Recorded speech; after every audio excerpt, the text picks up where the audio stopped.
ಅಂದರೆ ಸಂಬಂಧ ಬೆಳೆಯಂಗಿಲ್ಲ. ಮಾತಾಡಬೇಕು, ಪ್ರೀತಿಯಿಂದ ಕೇಳಬೇಕು. ಮಕ್ಕಳು ಹೆಂಗದಾರೆ, ಮರಿ ಹೆಂಗದಾರೆ, ಯಜಮಾನರು ಎಲ್ಲ ಕೇಳಬೇಕಿದೆ. ಕೇಳೋದ್ರಿಂದ ಆತ್ಮೀಯತೆ, ಪ್ರೀತಿ, ಸಂಬಂಧ ಬೆಳೀತೈತಿ. ಅದಕ್ಕಾಗಿಯೇ ಎಲ್ಲ ಕೂಡುವುದಿದು. ಮದುವೆ ಅನ್ನೋದೊಂದು ನೆಪ ಅಷ್ಟೇ.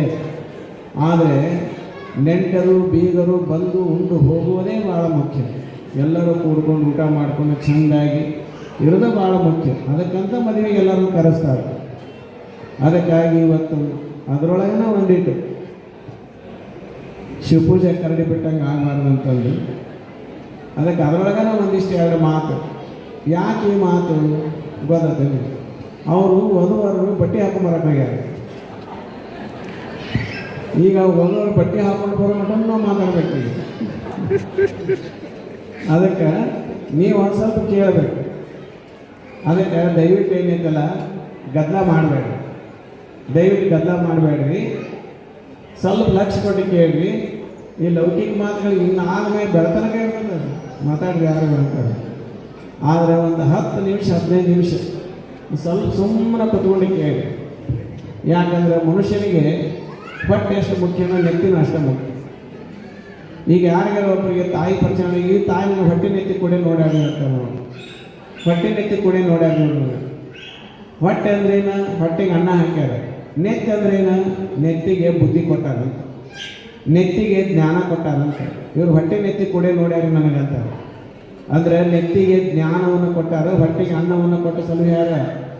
ಅದಕ್ಕಾಗಿ ಇಲ್ಲೇ ನಾವು ಸ್ವಲ್ಪ ನೆತ್ತಿಗೆ ಒಂದು ಸ್ವಲ್ಪ ಒಂದಿಟ್ಟು ಊಟ ಮಾಡಿಸ್ಬೇಕು. ಮಾತಾಡಬೇಡ್ರಿ ಅವರ, ನಾನು ಹೇಳಕತ್ತೆ ನೀವು ಮಾತಾಡಕತ್ತೀನಿ.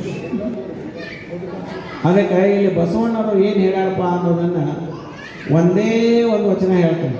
ನಾನು ಭಾಳ ಮಾತಾಡಂಗಿಲ್ಲ. ಆ ಹುಡುಗರನ್ನಷ್ಟು ಕರ್ಕೊಡ್ರಿ. ತಮ್ಮ ಕುಂಡ್ರಬಾರ. ಒಂದೇ ಒಂದು ವಚನ ಹೇಳ್ತೀನಿ, ಸ್ವಲ್ಪ ದಯವಿಟ್ಟು ಕೇಳಿ. ಇದು ಸಂಸಾರ ಅಂದರೆ ಹಿಟ್ಟಿದ್ದಂಗೆ. ಇದು ಸಂಸಾರ ಅಂದರೆ ಒಂದು ಪುಟ್ಟು ಹಿಟ್ಟಿದ್ದಂಗೆ. ಜ್ವಾಳದ ಹಿಟ್ಟಿರ್ತದೆ ಒಂದು ಪುಟ್ಟು. ಸಂಸಾರ ಅಂದರೆ ಒಂದು ದೊಡ್ಡ ಜ್ವಾಳದ ಹುಟ್ಟಿನ ಪುಟ್ಟಿದ್ದಂಗೆ ಇದೆ. ಆ ಒಂದು ಪುಟ್ಟಿ ಹಿಟ್ಟಿತ್ತಂದ್ರೆ ಬರೀ ಆ ಹಿಟ್ಟಿನಿಂದ ರೊಟ್ಟಿ ಮಾಡಿದ್ರೆ ರೊಟ್ಟಿ ರುಚಿ ಆಗಂಗಿಲ್ಲ, ಸಪ್ಸಪ್ಪಾಗ್ತಾವೆ. ಆ ಒಂದು ಬುಟ್ಟಿ ಹಿಟ್ಟಿನೊಳಗೆ ಒಂದಿಷ್ಟು 4 ಕಾಳು ಏನು ಹಾಕ್ಬೇಕಂದ್ರೆ ಉಪ್ಪು ಹಾಕ್ಬೇಕು.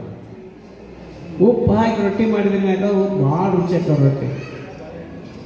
ಮತ್ತು ಹಿಟ್ಟಿನಷ್ಟ ಉಪ್ಪು ಹಾಕಕ್ಕೆ ಬರೋಂಗಿಲ್ಲ. ಅದು ಹಿಟ್ಟಿನಷ್ಟ ಉಪ್ಪು ಹಾಕಕ್ಕೆ ಬರೋಂಗಿಲ್ಲ. ಸುಮ್ಮನೆ ಒಂದಿಷ್ಟು ಉಪ್ಪು ಹಾಕೋದು. ಆದರೆ ಇಷ್ಟ ಉಪ್ಪು ಹಾಕಲಿಲ್ಲ ಅಂದ್ರೆ ರೊಟ್ಟಿ ರುಚಿ ಆಗಂಗಿಲ್ಲ, ತಿನ್ನಕ್ಕೆ ಬರೋಂಗಿಲ್ಲ. ಇಷ್ಟು ಮಜಾ ಇರ್ತೈತಿ ಸಂಸಾರ ಅನ್ನೋದು.